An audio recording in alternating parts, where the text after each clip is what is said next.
Next question, घटना स्वयं बोलती है, ठीक है। लेकिन उससे पहले यार वीडियो को लाइक कर दो, शेयर कर दो, इतनी मेहनत कर रहे हैं हम तुम्हारे लिए, ठीक है। चलिए फिर चलते हैं नेक्स्ट क्वेश्चन की तरफ। तो नेक्स्ट क्वेश्चन है, घटना स्वयं बोलती है, रेसिप्सा लोक्यूटर।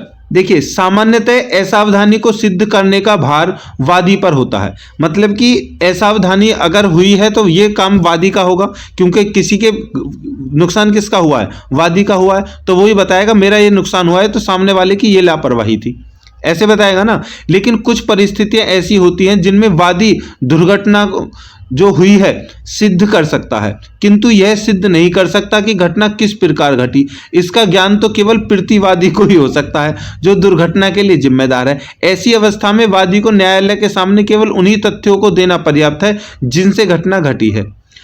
शेष तथ्यों की उपधारणा कानून स्वयं करेगा। इसे घटना स्वयं बोलती है का नियम कहते हैं। इस नियम को लागू करने हेतु दो शर्तों का होना जरूरी है। देखिए, एक है ए, एक है बी। बी की लापरवाही की वजह से ए की दुर्घटना में कुछ कमी हो गई, तो अब वो ये कह रहा है कि ए को ये तो सिद्धांत बनता है कि वो बताए कि बी की इस लापरवाही की वजह से दुर्घटना घटी है। लेकिन अब ये ए जो है केवल वो ये बताए कि मेरे साथ में ऐसे ऐसे हुआ है, ठीक है, कि ऐसे ऐसे हुआ है। क्योंकि वो घटना जब वो बताएगा तो घटना जो हुई है वो साक्ष्य होंगे, वो खुद बता देगी कि उसमें उसकी लापरवाही है या नहीं। और ये केवल और केवल अपकृत्य के लिए है दोस्तों, ठीक है। किसी मर्डर केस में या फिर किसी रेप केस में या फिर किसी और केस में नहीं है, केवल ये अपकृत्य के लिए है, मैं तुम्हें बता दूं, ठीक है।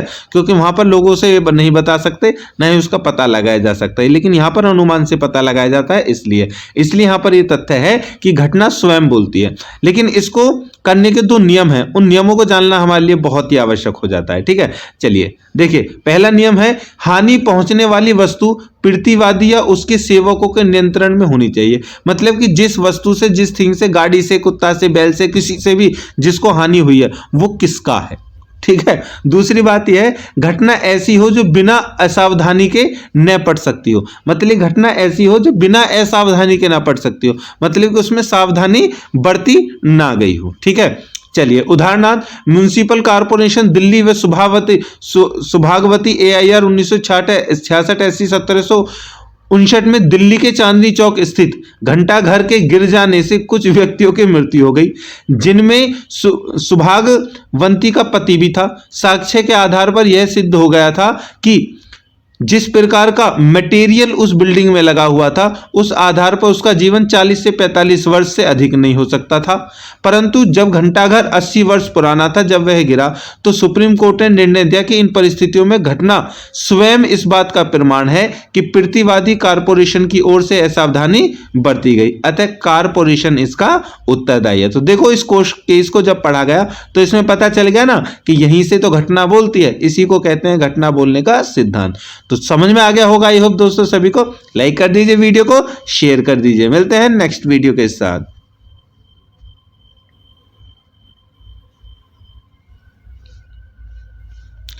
हेलो दोस्तों, कैसे हैं आप सभी। दोस्तों हम लेकर के आ गए वेरी शॉर्ट क्वेश्चन का, बहुत ही इंपॉर्टेंट, जो कि टॉट जो हमारी सीरीज चल रही थी उसका है, ठीक है, जिसका कोड है K1003। उसका वेरी शॉर्ट क्वेश्चन लेकर के आ गए हम, तीसरा प्रश्न। चलिए तो देख लेते हैं क्या है, बहुत ही इंपॉर्टेंट है। अजन्मे नवजात शिशु के विरुद्ध अपराध। देखिए, गर्भस्थ शिशु के विरुद्ध अपकृत्य, मतलब कि जो शिशु गर्भ में ही हो, ठीक है, अभी इस दुनिया में ना आया हो, उसके खिलाफ विरुद्ध क्या अपराध है। ये बहुत इंपॉर्टेंट क्वेश्चन है, देखने को मिलता है हमें पेपर में, तो हमें मिलेगा नेक्स्ट पेपर में। उससे पहले हम इसको पढ़ लेते हैं ताकि पेपर में आए हम इसका तुरंत क्वेश्चन लेकर के 4 नंबर प्राप्त कर लें। देखिए, अजन्मे या नवजात बच्चे की हत्या से संबंधित अपराधों को भारतीय दंड संहिता 1860 के अध्याय 16 की धारा 312 से 318 में निपटाया जाता है। इस बात को ध्यान रखना। देखो, बहुत ही शॉर्ट का क्वेश्चन है, बहुत ही शॉर्ट में मैंने रखा है, कम बातों में बहुत ज्यादा मतलब है, तो उसको ध्यान रखें।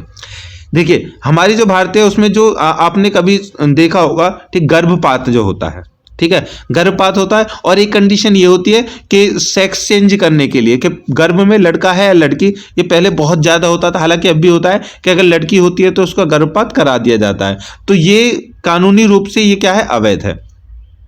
इस तरह के जितने मामले हैं वो 16 से वो धारा ये 1860 की अध्याय की 16 की धारा 312 से 318 में निपटाए जाते हैं। लेकिन यानी अब इसका मतलब यानी गर्भपात का कारण मृत्यु का कारण बनने के इरादे से किया गया कार्य मृत्यु जोखिम या बच्चे को छोड़ना एक मृत शरीर का गुप्त रूप से निपटान करके जन्म को छोड़ने और छुपाने के इरादे से है। इन अपराधों को संहिता की धारा 12 से 314 के तहत परिभाषित किया गया है। ये अपने गुरुत्वाकर्षण के आधार पर गर्भपात के कारण से संबंधित है। धारा 312 के तहत बच्चे वाली महिला के लिए अलग अलग है। देखिए इसमें क्या होता है कि कोई जब माँ प्रेग्नेंट होती है 3 महीने 4 महीने 5 महीने 6 महीने इनमें प्रेग्नेंट होती है, वो अकस्मात अगर उसका गर्भ जो है वो गिर जाता है, मतलब गर्भ का जो बच्चा है वो अपने आप उसमें प्रॉब्लम आ जाती है, डॉक्टर उसको वेरीफाई करके ठीक है गर्भपात कर देता है, तो वो यहाँ पर कंडीशन मान सकते हैं कि सही है। लेकिन अगर किसी ने जानबूझकर लापरवाही से अगर ऐसा कुछ किया है तो उसके लिए सजा का प्रावधान है, क्षतिपूर्ति का प्रावधान है। ठीक है, इसी को कहते हैं अजन्मे नवजात शिशु के विरुद्ध अपराध। ठीक है दोस्तों, चलिए तो ये किस में है, धारा 312 में, 12 से मतलब कि जो संहिता की धारा है 314 और 12 में, इस बात को ध्यान रखना। ठीक है दोस्तों, तो आई होप क्वेश्चन समझ में आ गया होगा, लाइक कर दीजिए, मिलते हैं नेक्स्ट क्वेश्चन में, तब तक के लिए बाय बाय।